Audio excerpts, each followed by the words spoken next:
বিশ্ব বাণিজ্য সংস্থায় WTO যুক্তরাষ্ট্রের বিরুদ্ধে পাল্টা শুল্ক আরোপের প্রস্তাব দিয়েছে ভারতের মতে আমেরিকার গাড়ি ও কিছু গাড়ির যন্ত্রাংশের উপর 25% শুল্ক আরোপের প্রায় $2.89 বিলিয়ন রপ্তানিতে প্রভাব ফেলবে।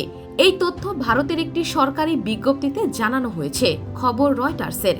বিজ্ঞপ্তিতে বলা হয়েছে, ভারত এমন সব সুবিধা বা দায়বদ্ধতা স্থগিত রাখার অধিকার সংরক্ষণ করে যা ভারতের বাণিজ্যে এই ব্যবস্থার বিরূপ প্রভাবের সমতুল্য।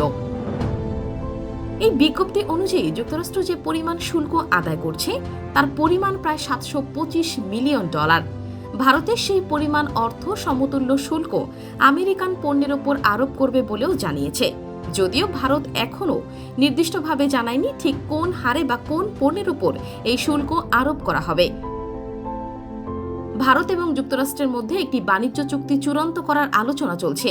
মার্কিন প্রেসিডেন্ট ডোনাল্ড ট্রাম্প 9 জুলাইয়ের মধ্যে একটি চুক্তিতে পৌঁছানোর জন্য সময়সীমা বেঁধে দিয়েছেন। তিনি হুঁশিয়ারি দিয়েছেন যে ওই সময়সীমার পর ভারত থেকে আমদানিকৃত সমস্ত পণ্যের ওপর 26% শুল্ক আরোপ করা হবে। মার্কিন যুক্তরাষ্ট্রের জন্য নিজের উচ্চ শুল্ক হার কমাতে প্রস্তুত বললেও কৃষি ও দুগ্ধ খাত উন্মুক্ত করার বিষয়ে আমেরিকার দাবিতে এখনও সম্মতি দেয়নি ভারত।